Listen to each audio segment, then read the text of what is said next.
will say the one interesting thing about the wildfires was seeing Trump almost come to a realization. We got to stop the fires up there. I've never remembered this happening. Over the last 4 or 5 years, you saw it starting to take place. Go on. You're getting warmer, catastrophically warmer. I love how he's discovering climate change while standing next to his idling jet. Something is causing this, and we have got to get to the bottom of it. Keep the engine running, guys, all of them. I haven't decided which plane I'm taking. Yeah, right. Good God. Well, I don't know why I came here tonight. Me neither. I got the feeling that something ain't right. No, it ain't. I'm so scared in case I fall off my chair. Oh, not scared. And I'm wondering how I'll get down the stairs. The one thing I'm not. Clowns to the left of me, jokers to the right. Here I am, stuck in the middle with you. I am. From Pacifica Radio in Los Angeles, this is the BradCast, as heard on KPFK 90.7 FM in L.A. and elsewhere in California, in Red Bluff and Redding on KFOI, Round Mountains KKRN, up in Oregon on the Central Coast on KYAQ, Cottage Grove's KSO, Eugene's KEPW, in Lancaster, Pennsylvania's W News, Maui, Hawaii's KAKU, in Columbus, Ohio on WGRN, Palinville, New York's WLPP, Rochester, New York's WRFZ, down in New Orleans, hope you guys are okay, on WHIV, out in Gallup, New Mexico on KNIZ, Concord, New Hampshire's WNHN, Fayetteville, Arkansas's KPSQ, in Seattle on KODX, Richmond, Virginia's WRWK, Fairmont, West Virginia's WEFR, Janesville, Wisconsin's WADR, and Minneapolis, St. Paul's AM 950 KTNF. We also stream coast to coast and around the globe every day on the internets and the Progressive Voices channel, Netroots Radio, Radio for Humans, NicoleSandler.com, Radio Free Brooklyn, No Lies Radio, Detour Talk, Delmarva FM, and most of your favorite podcast sites, blanketing planet Earth. I'm Brad Friedman. Haven't listed the affiliates for a while. Your friendly investigative blogger, journalist, troublemaker, muckraker, and all-around swell fellow, says me from BradBlog.com. Welcome to it. This is your BradCast. It is another one of those fire hose news days, though the fire hose might cool us down a little bit out here in Los Angeles. Oh, that would be nice, except the fire hose part, but yes. We will do our best to... Hi, Desi Doyen. Hi. We will do our best to help you navigate through it all, or help me navigate through it all, or at least through the stuff that seems to matter. While there is a barrage of news again today, I will say this. While much of it is not good for Americans at all, if we can hold out for just a few more months, well, it might be good. These terrible things might ultimately and perversely prove to be good for America itself. So much of what is going on, so much of what is terrible today can directly be tied to the behavior of, yes, one man and or one political party. And it's really not difficult to notice, even for the most brain-poisoned Trump supporter at this point. Even they notice. They might not be ready to admit as much, admitting in fact to their own personal failures in getting behind this loser.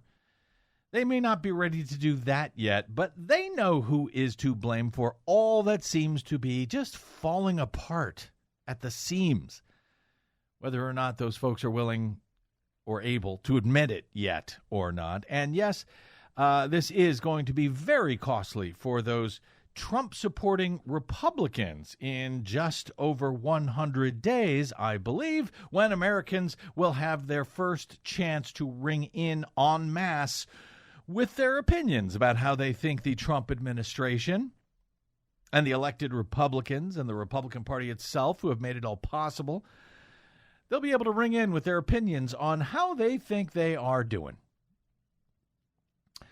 Just about 100 days, just over. A perfect political storm seems to be brewing for November 3rd.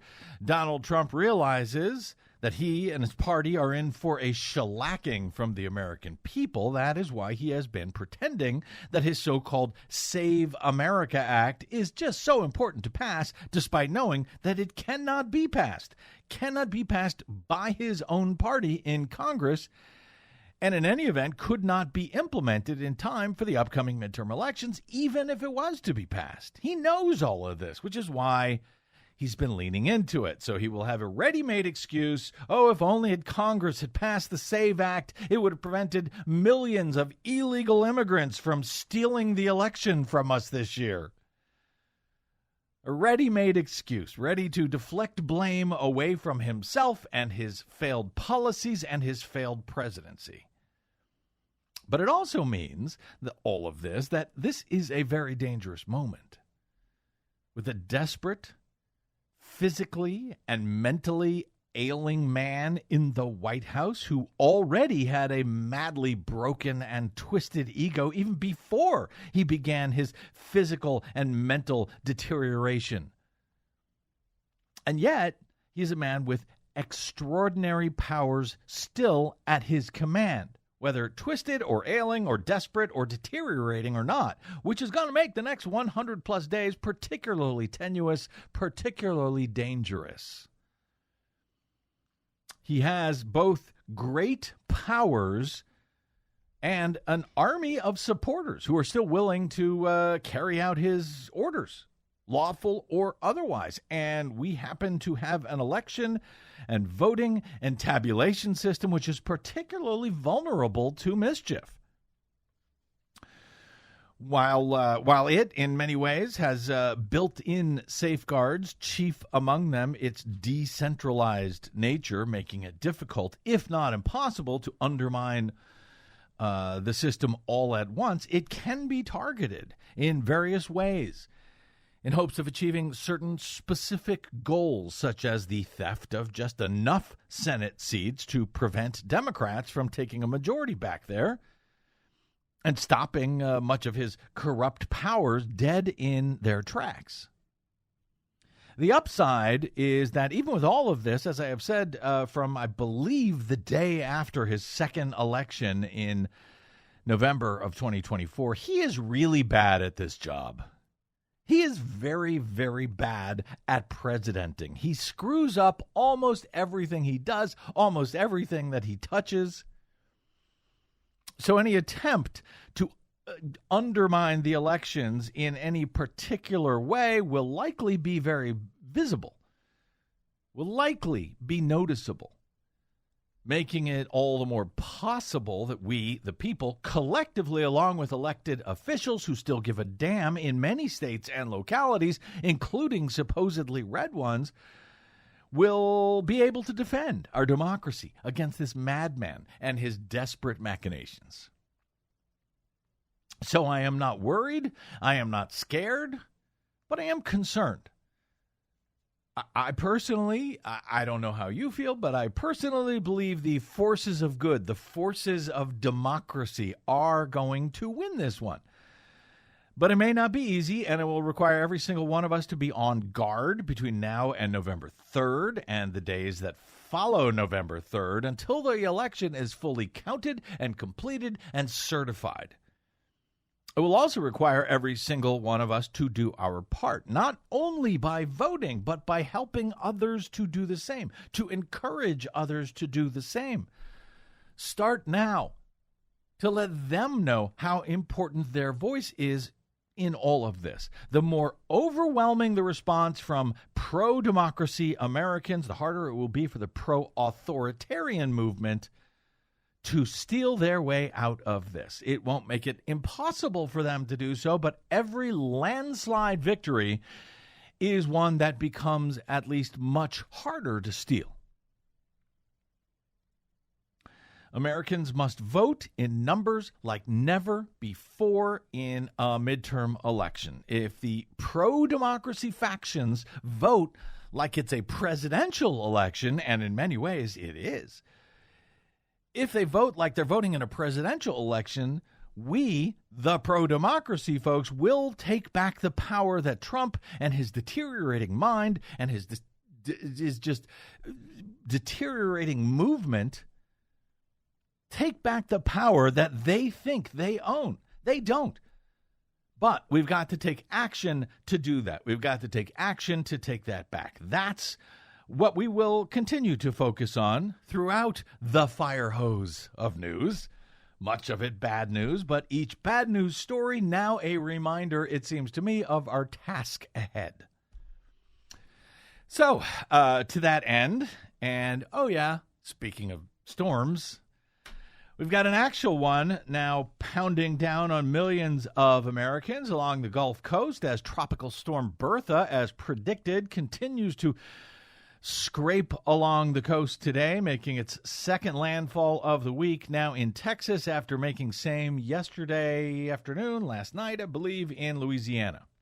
Folks in Texas are arguably in the most danger right now after being hit with catastrophic flooding over the past week or two from what I believe was a completely different storm system than Bertha? Yes, it was a completely different rainstorm. And so, yes, they have been pummeled week after week. It's really, really awful. 1, 2, maybe 3 punch, because they look set to be getting another helping again today and over the next few as the slow-moving Bertha moves into the already saturated hill country in Texas as far as 800 miles inland from where the storm came ashore again in Texas on Thursday.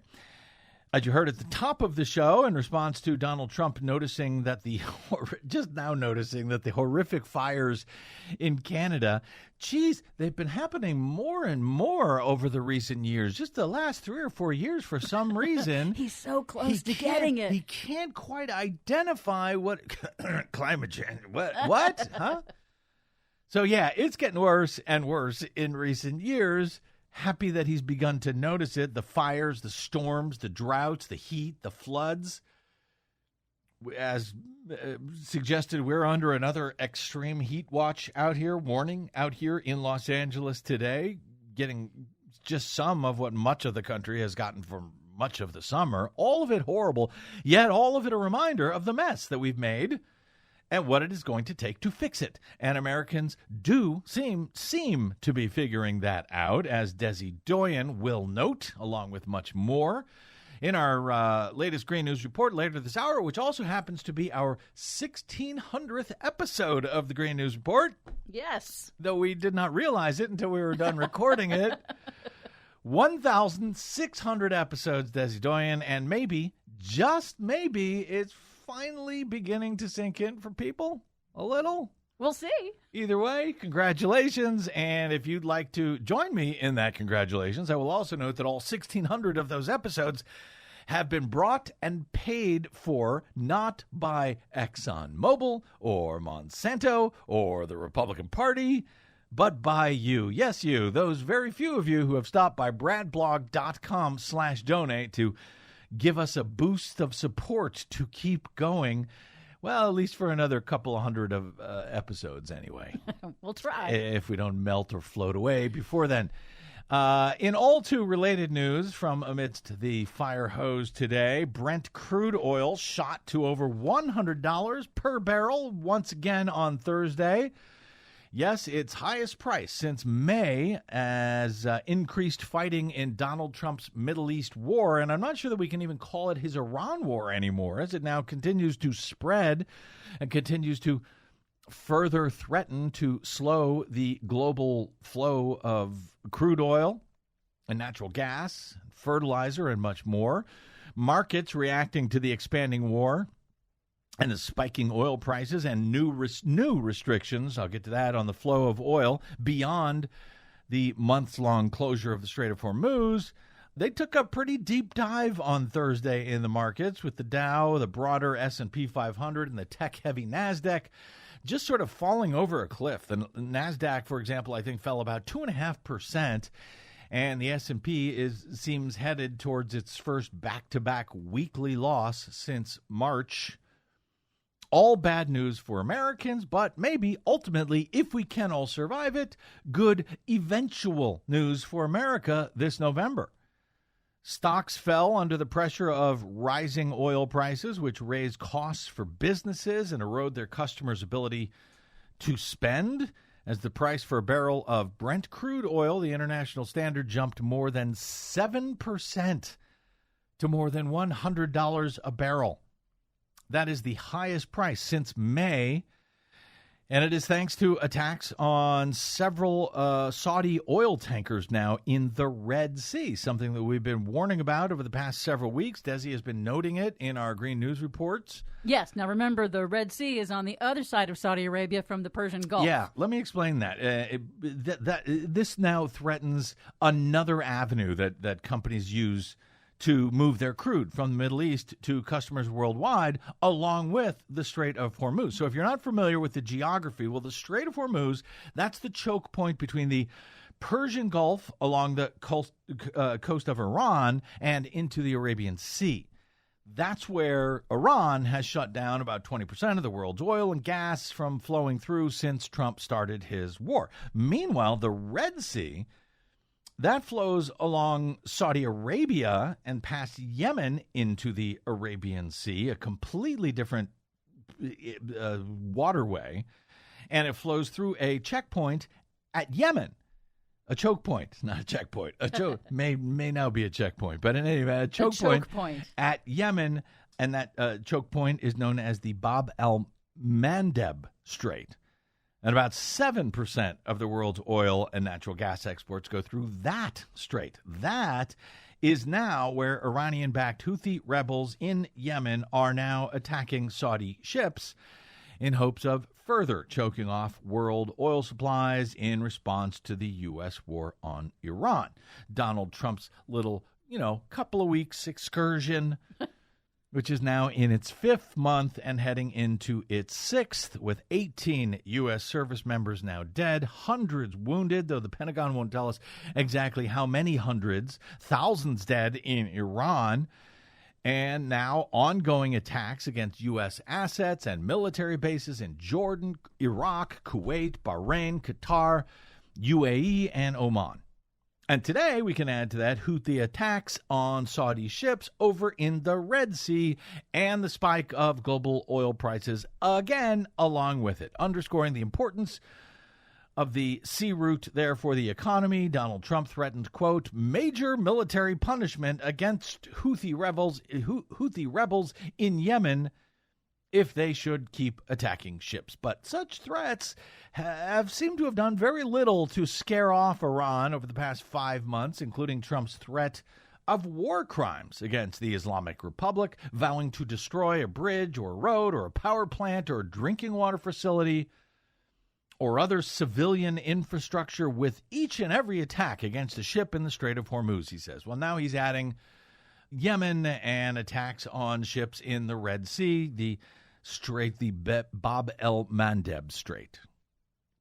After 12 days, nearly 2 weeks now, of strikes by the U.S. and fire returned by Iran, we seem to be, in fact, no closer to a conclusion of all of this. And now the war is expanding into an entirely different area, and Donnie is making even more threats against other people, and I'm sure it'll all work out very well. Great job, Donnie. Your threats are apparently very, very scary to everyone. Just a few weeks ago, that Brent crude had dropped back down to $72 a barrel on the hopes that the Strait of Hormuz would fully reopen to oil tankers. As the U.S. and Iran were at the negotiating table, gas prices, which tend to rise or fall with oil prices, are now back to averaging $4.09 across the United States, according to AAA. And heading up as we go to air. The jumps in oil prices are threatening to worsen inflation just when it had begun to decelerate during the brief pause in fighting last month. That rise, in turn, could push the Federal Reserve and other central banks to raise interest rates again, which would slow economies and undercut prices for stocks and other investments. Again, bad for Americans, but maybe eventually good for America. Maybe eventually.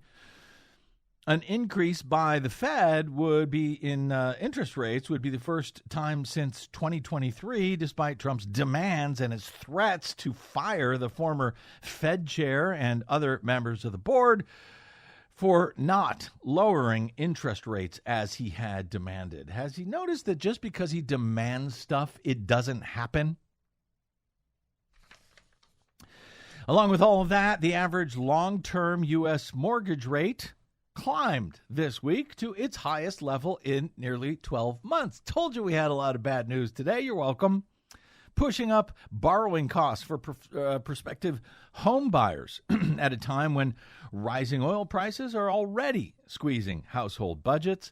The rate has now ticked higher 3 weeks in a row. Higher mortgage rates can add hundreds of dollars a month in costs for borrowers, limiting home buyers' purchasing power. As rates rise, that can then lead prospective home buyers to delay buying a home. Just one reason why U.S. home sales have been, let's say, sluggish this year.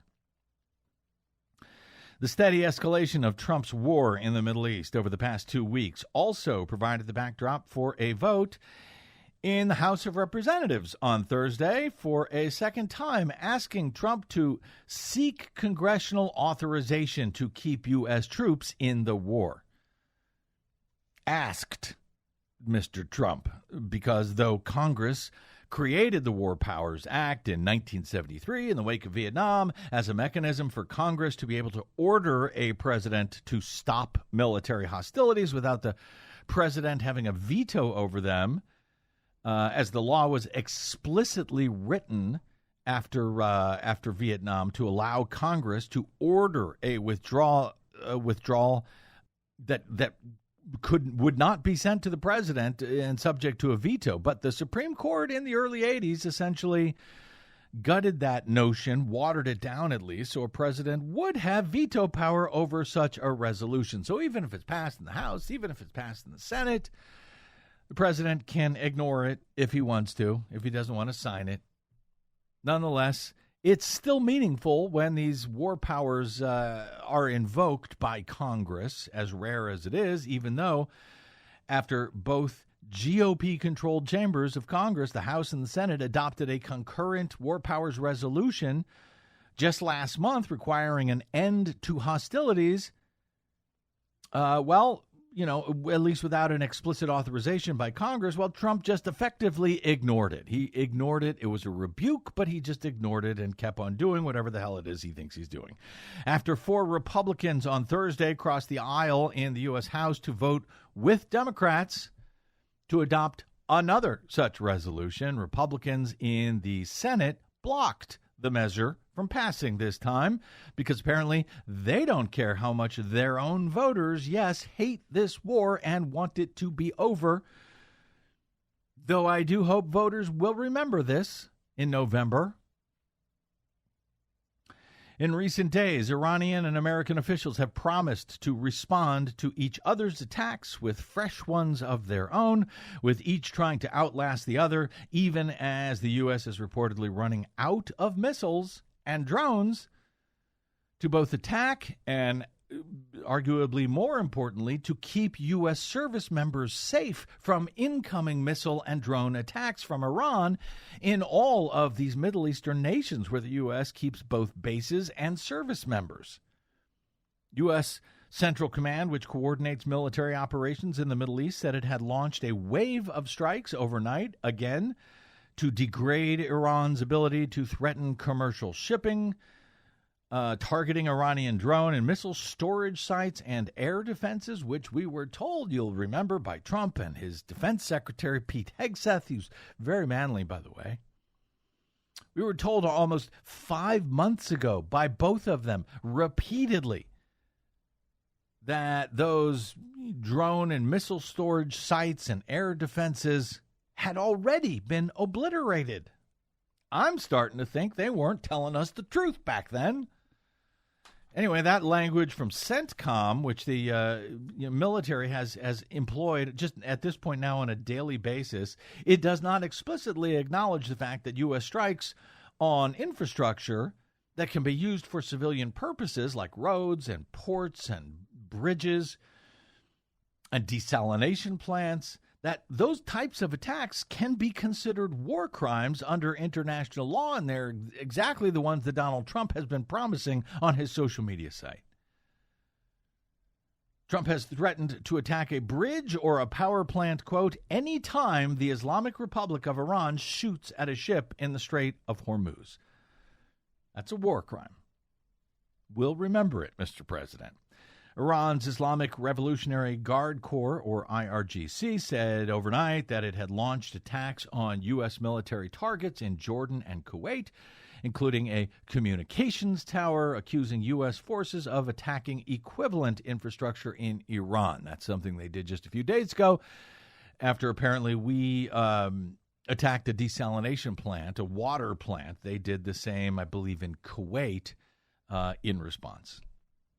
So, yeah, not going well, incredibly dangerous, all of this, seemingly getting worse, not better, all of this, but hopefully American voters see all of this for what it is and have no question about who it is to blame for it. I don't have to convince you who's done this. We can all see it. And new polling from several different outlets would seem to suggest that, yes, Americans are noticed and they do know who to blame. And by the way, this polling, interestingly, is not polling on Donald Trump himself that I want to walk through with you, who, you likely know by now, he's at record lows in his approval ratings. But let's take a quick break here, and we will get to some of the polling that is not on Donald Trump, at least not directly. Also, Desi's GNR, and if time allows, maybe even a nice surprise at the end of today's program. We'll see. If we might be so lucky. I don't want to say what it is in case we can't get to it. But anyway, all of that straight ahead. I'm Brad Friedman. You are listening to the BradCast.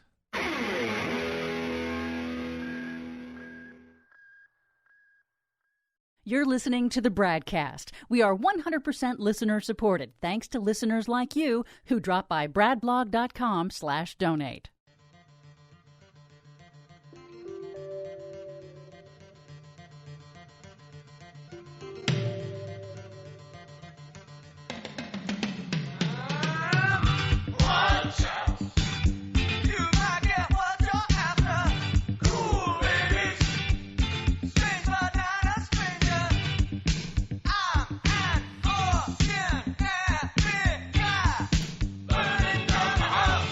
Well, working on it anyway.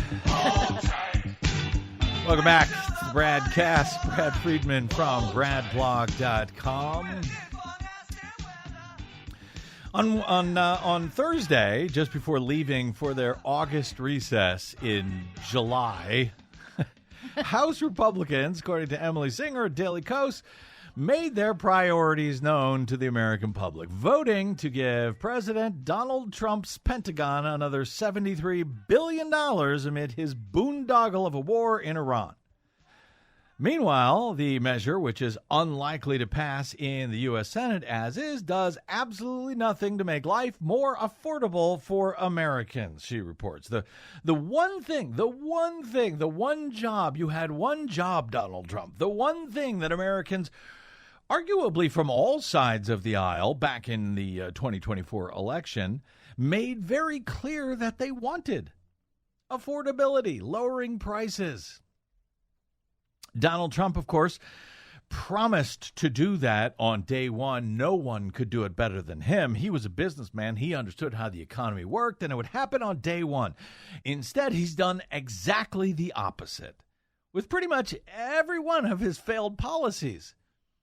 From the tariffs, the taxes on you, to the tax cuts for the wealthy, to the health care cuts for the poor, to the ongoing, never-ending, forever war in the Middle East now, and the surge in prices on everything from gas to groceries that has come in its wake.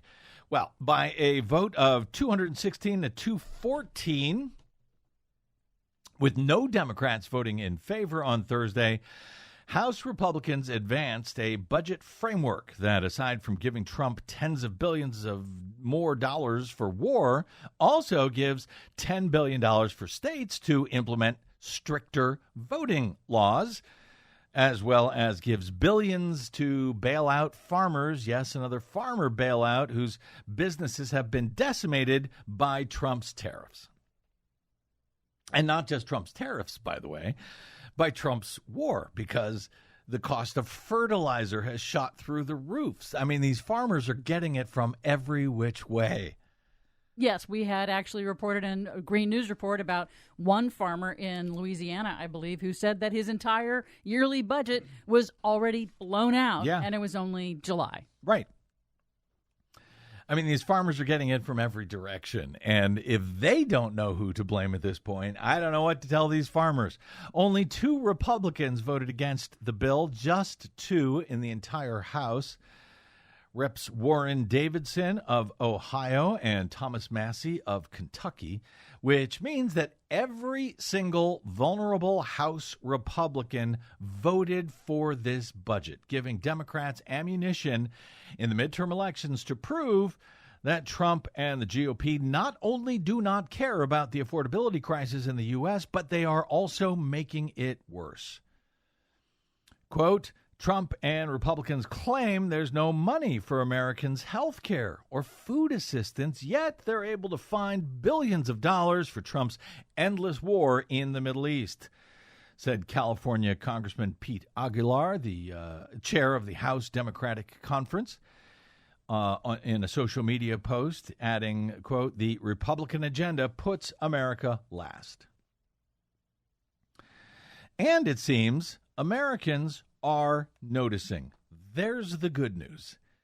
If they didn't before, perhaps they will now with this budget framework that has no chance of passing in the Senate as is, but as Singer notes, makes House Speaker Mike Johnson's decision to put it up for a vote now all the more stupid, having merely given Democrats a line of attack ahead of the November election.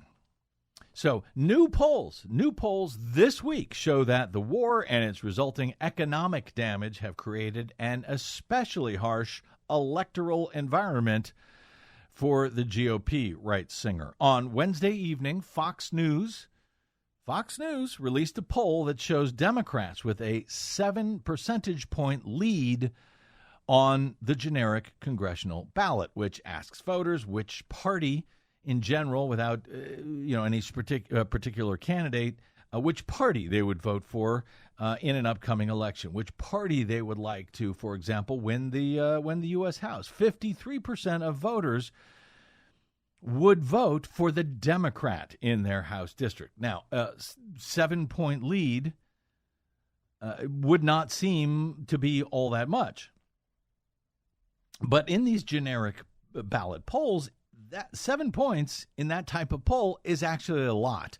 In fact, to quote Fox News writing about their own poll, it is, quote, the highest percentage either party has received on the generic House ballot in Fox News polling since 1996. Wow. Now, don't bother going back to see what the situation was back prior to 1996, because as it turns out, Fox News was only created in 1996 when they began polling their Fox News polling unit in 1996, the year that Fox News launched. So that number, in fact, might go back much further than 1996, but those are the only numbers that they have.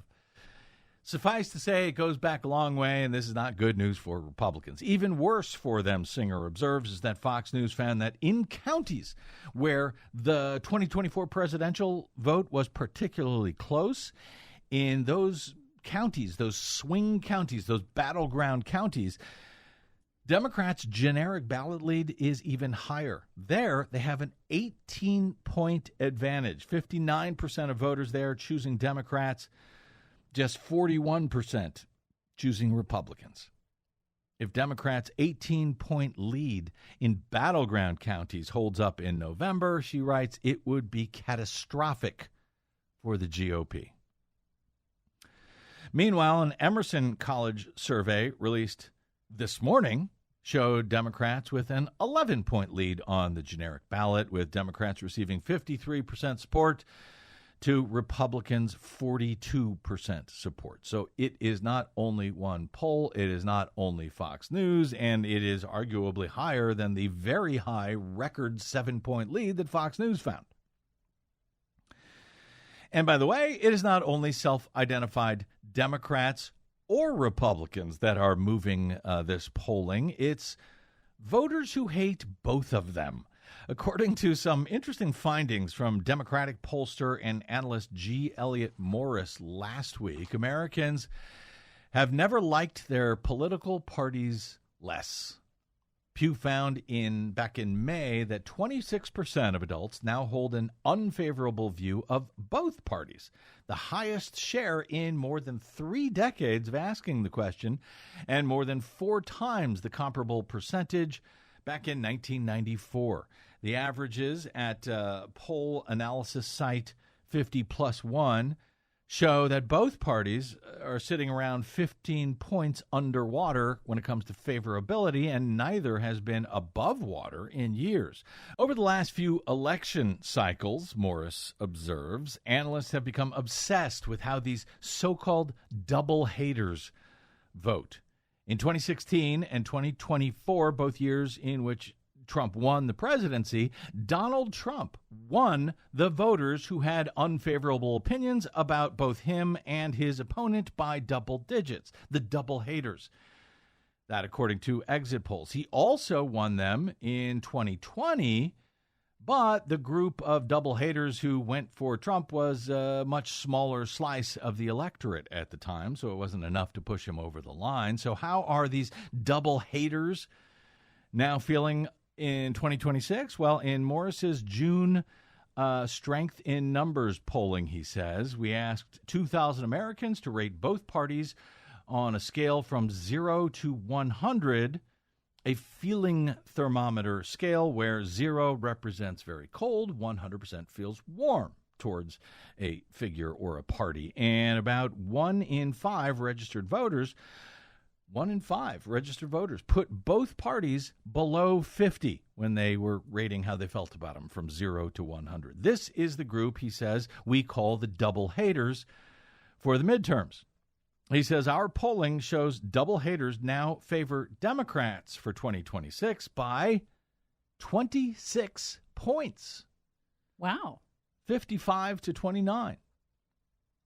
He says if you do the math, on the generic ballot, double haters are responsible for about 80% of the Democratic Party's current, at that point, 7-point national margin in the generic ballot. And he says if we compare how the double haters feel now to their 2024 vote and partisan identity, the real story of 2026 starts to emerge. The Democratic advantage for the midterms is not built on voters who like the Democratic Party, but on those who call themselves independent and cannot stand either major party. If the Democrats can win, the independents and those people who hate them, who hate both parties, that's how they pick up their +7 advantage in the generic polling, at least as of now.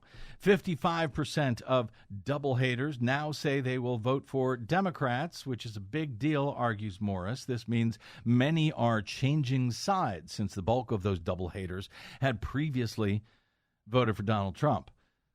About 1 out of every 8 who said that they voted for Donald Trump in 2024 has now flipped to voting Democratic for the midterms. 1 out of every 8 Trump voters. So that's a lot of people. That is. So you can see why Republicans and Donald Trump and the Trump administration are working so hard to throw all the voter suppression spaghetti against the wall. Well, yeah, they're throwing all the voter suppression spaghetti against the wall, but you'd think they might be working harder to, adopt policies that people like, that voters would want to go and vote in favor of, instead of making things worse, instead of, taking away health care and food from Americans, while giving billions of dollars to an unbelievably unpopular war. that we're continuing to lose and that is continuing to hurt not just Americans at the gas pump and the grocery store, but farmers who can't afford to buy fertilizer for their crops. I mean, they're doing everything that you would think you wouldn't do if you wanted to win an election. So, yeah, they want to steal it if they can, apparently, because that's all they got at this point. Don't let them. Back to Morris here. The more important groups, he says, are the other voters and non-voters, the, quote, other voters. In other words, they didn't vote for Democrat or Republican. They voted for others. So the other voters and the non-voters, people who didn't vote at all, who didn't either vote for Democratic or Republican in 2024 or just didn't show up, just under a third of double haters, 31%, were what Morris calls unaligned in 2024. Well, today, that pool, he says, is breaking for Democrats 51-23. 51-23. Voters who sat out in 2024 are now swinging hard to the Democratic left. And one more point, Morris notes that this finding holds true whenever he tightens the definition of double hater. So if instead of counting everyone who rates both parties below 50 out of 100 in the group, if he just says he includes only voters who rate them at 40 out of 100 or lower, well, in that case, the Democratic lead grows to 28%. If he makes them narrows it even further to people who hate the parties even further, the group who is only rates them 30 out of 100. Well, in that case, the Democratic Party lead grows to 32 points. So the more voters hate both parties, in other words, the harder they are currently breaking for Democrats. And it is those voters and the independents and the ones that didn't vote at all, maybe because they hated both parties, who are currently behind the Democrats' lead in the polling, if you believe the polling. And I'm not telling you should. But these are from sources from a lot of different places, and it doesn't mean that Republicans won't try to steal the election where they can. But I think all the signs are good. And by the way, I think you need to know that all of these, you need to know what these signs are, because if there are questions about the results, it will be good to understand going in. You know, Donald Trump loves to run around and say, oh, we're winning in the polls. We're doing great in the polls. New poll shows me at 59% approval. That is not true. He is lying. He is making that up. That's what he does for a living. It has served him very well, but it does not serve the truth or the American people or democracy itself well. What serves all of us well is knowing what the facts actually are, and these are actually the facts as of now. We'll check in again soon. But all of that, by the way, that polling on those double haters, that was from before Trump rekindled his war in Iran. Or, by the way, don't forget, just this afternoon. This was before, just this afternoon, Donald Trump announced, guess what? More tariffs, new tariffs, which are, yes, new taxes on consumers against 60 trading partners, 60 nations around the world, including the EU. Is that guy insane or something? Yeah, maybe. But for now, it's okay by me. Our 1600th Green News Report is next. I'm Brad Friedman, and this is the BradCast.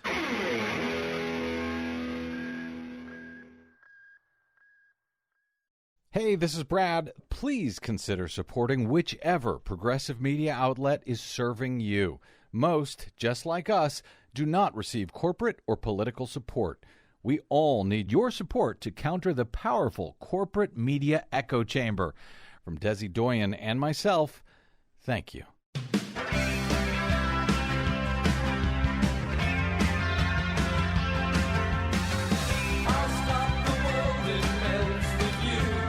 Welcome back to the BradCast. Brad Friedman from BradBlog.com. Coming up, the Green News Report, our 1600th Green News Report, and then a follow-up to the Green News Report with some news that has broken since we recorded our original GNR. Yep. And then maybe, just maybe, a nice overdue surprise to end an otherwise pretty grim day of news. Or who am I kidding? A grim week of news at this point. Yes, it always is. All right, so first it's Green News Report, and I got to say it's our 1600th Green News Report, 1,600 of them Desi Doyen. Yes. And despite that, climate change has gotten worse, not better.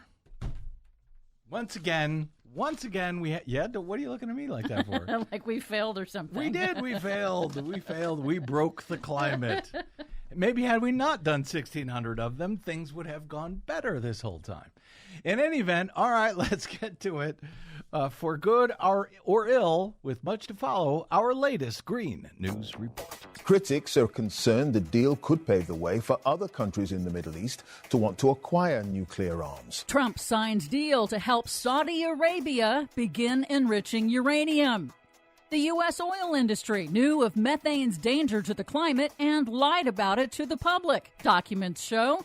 Plus, warmer temperatures are impacting our food and the safety of our food. Climate change has a role in the national outbreak of explosive diarrhea. All of that crap news and more straight ahead from BradBlog.com. I'm Brad Friedman. And I'm Desi Doyen. Stand by for 6 minutes of independent green news, politics, analysis, and snarky comment. Trump went on to threaten Canada with more tariffs due to the wildfire smoke. You got to stop these fires from coming in and, poisoning our air. Are you sure you want America to set a precedent for paying for pollution? I feel like your pals at Pesticide, Microplastic, Death, Diarrhea, Lettuce, Inc. might have other ideas. Yep, they would. This is your Green News Report.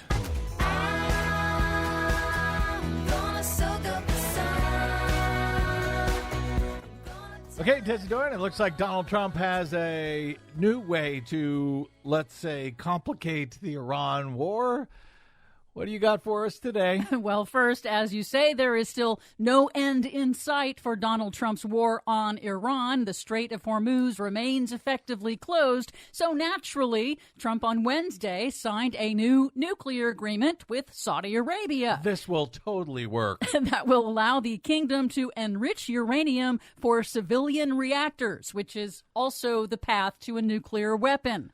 Trump's Saudi deal also limits international inspections. Critics warn that the deal raises nuclear proliferation risks in the Middle East. So yes, for those keeping track, basically Trump started a war with Iran, claiming it was to prevent them from enriching uranium, while he is permitting Saudi Arabia to enrich uranium. Well, we don't have any reason to not trust Mohammed bin Salman. He's never proven to be a threat to anyone. Well, anyway, here in the U.S., the nation is going through the largest cyclosporiasis outbreak ever recorded, with more than 4,000 confirmed cases of explosive diarrhea. And as we go to air, the FDA has not definitively traced the source. Public health experts warn that higher temperatures and repetitive, long-lasting heat waves caused by climate change are creating ideal conditions for Cyclospora to thrive. Studies increasingly tie the surge in outbreaks of illnesses linked to Cyclospora, E. coli, West Nile virus, Vibrio, and other pathogens to man-made climate change because it is expanding their range. Not Vibrio. Food safety attorney Bill Marler on CBS warns we are not prepared. There's a lot of studies that are coming out now that are showing that certain pathogens like E. coli, Salmonella, Campylobacter are adapting better to a heated environment than we are.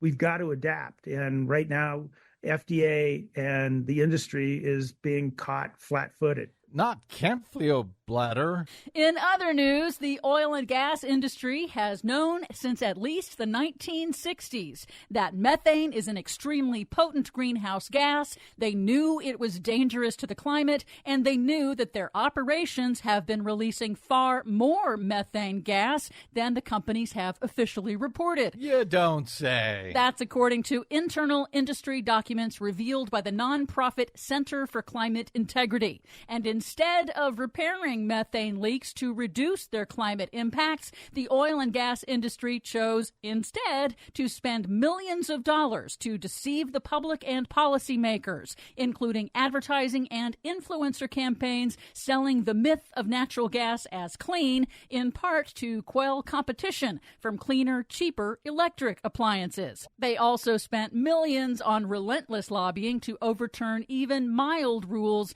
aimed at reining in their methane pollution. Meanwhile, The Guardian reports that new polling shows that amid a summer of repetitive record-shattering heat waves, punishing drought, and deadly floods, a majority of U.S. voters now increasingly link extreme weather to the climate crisis. Good. 61% of likely American voters say extreme weather events are becoming more frequent, including 46% of Republicans. That despite efforts by Donald Trump, his administration, and elected Republicans to deny climate change as a con job and a hoax. Finally, some good news for Europe. In June, solar energy became the European Union's largest single source of electricity, generating more power than nuclear, natural gas, and wind energy. Wow. And for the first time ever, solar power in Europe now accounts for more than a quarter of all European electricity. That's not just good news for Europe. That's good news for the entire globe. For much more on all of these stories and the ones we couldn't get to today, check out our website at greennews.bradblog.com. I'm Brad Friedman. And I'm Desi Doyen. And this has been your Green News Report. Everything's coming up roses. Clear the decks.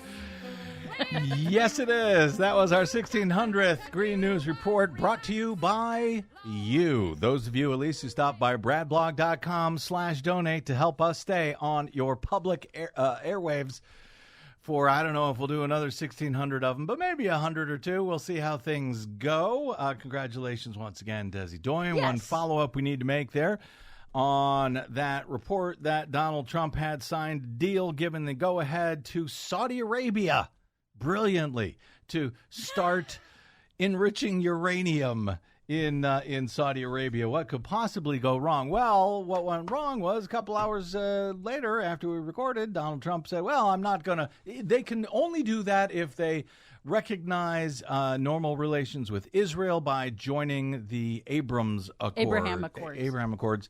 That's what they have to do if they want to be allowed to enrich uranium. After, of course, he heard a lot of blowback from this notion. People did not like this idea, and he said, "Well, then they'll have to go further and do this."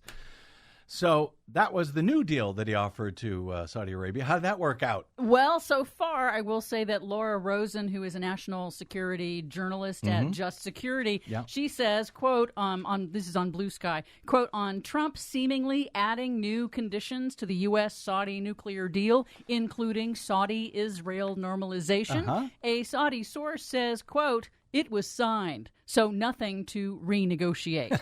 Tweets do not overturn signed agreements.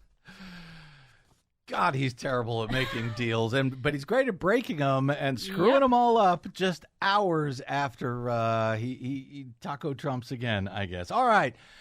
We promised a little bit of a surprise since it's been a tough day. We've been trying to get to this for the last, week or two. Long overdue. Let's get to what I think, it was new when we had originally planned to play it, but I think the latest, Randy Rainbow. I caught up with Donald Jessica at Sunny Meadows Wellness Farm for Wayward Presidents, between potty training and supervised nuclear diplomacy. How are you? You look like Thank you. Mama, let's talk about this little Iran agreement. I think we're doing a great job. Yeah, well, you call it a major win for America, but from what I've read, we are giving Iran billions in sanctions relief, continued uranium enrichment, and 3 months of HBO Max. It should have been done for 47 years. No president had the guts to do it, and I've done it. What are your thoughts on blocking the Strait of Hormuz, whatever that is? It's not sustainable for them. Oh, I totally get that. I have been blocking so many straits lately, but, you know, that's between me and Marco. Anyway, the point is this deal sucks. If I were a Democrat, nobody would be talking that way, but it doesn't matter to me. I've gotten so used to it. With all due disrespect, sir, America is on the blink. And whether you're a Democrat, a Republican, or a certifiably insane megalomaniac with a bargain bin lace front and a fat ass, we must all do what's democratic. Small D. And speaking of small D's... Excuse me, wait. This dumb tyrant seems to be the tyrantithesis of sanity. And while I'd never stoop to barbs, I fear that he's lost his marks. Little bit. His rusty cuckoo is about to chime. It's 25th Amendment time. Yeah. So forgive my rude refrain. Let's drop the pretense and just sing it plain, plain, plain, plain. I don't know what it is. There's something psychological. A person, woman, man, camera. His screws are loose, his tangents roam. The weave. The lights are on, but ain't no one home. He's defective, he's destructive, he's demented. His rambling's worse, he's taking spills. It's clear that Grandpa is off his pills. He's decrepit, he's delulu, he's demented. With his near perfect ear, you can hear that bipartisan fear. They're united, left and right, that he's in decline. Time to resign, save us from that brain of his. We're a creek, and the reason is he's degenerate, he's in disrepute, he's the dimmest wit, he's the least astute, he's disgusting, he's deceitful, he's disturbed, he's demented. Thank you. He decays and corrodes with his Maybelline's hand on the coats. Call the nice men in white coats and tell them spit spot. Girls lost the plot, so Donnie Dia, peruse my pitch. Hang up that red hat and bow out, bitch. He's degrading, he's delirious, he's deplorable, deleterious. He's a dirty whore, he's a dinosaur jerk, he's a dictator with a tiny. He's the dumbest, he's the Nero's vein, he's the biggest schmuck, he's the most insane, he's destructive, he's despotic, he's the worst, he's demented. And girl, his goose is cooked. If I were a Democrat, nobody would be talking that way. Can I get a diaper change in Barn 3? Thank you very much, Desi Randy Rainbow. Thank you as well, Desi Doyen, our producer. And thanks to all of you for spending a portion of your day or night with us. If you missed any portion of today's show or any other since beginning of time, download them all for free at bradblog.com. Once again, that is thanks to those of you who hit a donate button while you're there. You can go straight to bradblog.com/donate. To help us out, we would greatly appreciate it. Drop me email. I am BradCast at bradblog.com. You'll also find me on the social medias at the BradBlog, and you will find Desi Doyen there as well at Green News Report. Come say hello. That's it. Until we meet again, I'm Brad Friedman. Good luck, world. And nothing's gonna stop us till we're through. Honey, everything's coming up. Roses and daffodils, everything's coming up.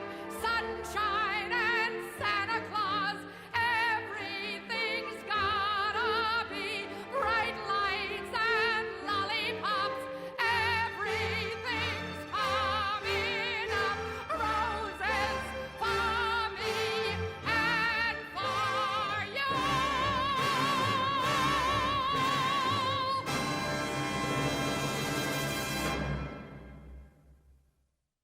I'm Rick Smith, and this is Labor History in 2. On this day in labor history, the year was 1913. That was the day 9,000 copper miners in the Keweenaw region of Upper Peninsula, Michigan, went out on strike. Organized by the Western Federation of Miners, the strike raged on for over 8 months, witnessing devastating tragedy in a Christmas Day fire and ending in bitter defeat. The strike was waged over basic issues like the 8-hour day, higher wages, mine safety, and union recognition. But strikers were also fed up with the company's paternalism and intrusion into their personal lives. They also worried for their jobs with the introduction of labor-saving machinery. The Western Federation of Miners succeeded early on in shutting down the mines, but the copper barons wouldn't budge. By August, many mines reopened with scab labor. Later that month, deputies shot 2 strikers dead and wounded 2 others as they returned home from attempting to collect strike benefits. The incident became known as the Seaborville Massacre. Striking miners were absolutely devastated when on Christmas Day, 73, mostly children, were trampled to death during a Christmas party and benefit at the Italian Hall in Calumet. Witnesses remembered seeing a man with a Citizens Alliance button just moments before someone yelled fire that caused the stampede. Soon after the Italian Hall disaster, Western Federation of Miner President Charles Moyer was shot by a Citizens Alliance mob, then loaded, bleeding, onto a train bound for Chicago. By April, the union was broke, the strike was broken, and the miners resolved to return to work. Bosses would only rehire strikers once they had turned in their union cards. The copper mines in the region would finally be organized some 30 years later in a campaign led by Mine Mill during the years 1939 to 1943. Labor History in 2 brought to you by the Illinois Labor History Society and The Rick Smith Show. For more information, go to laborhistoryin2.com.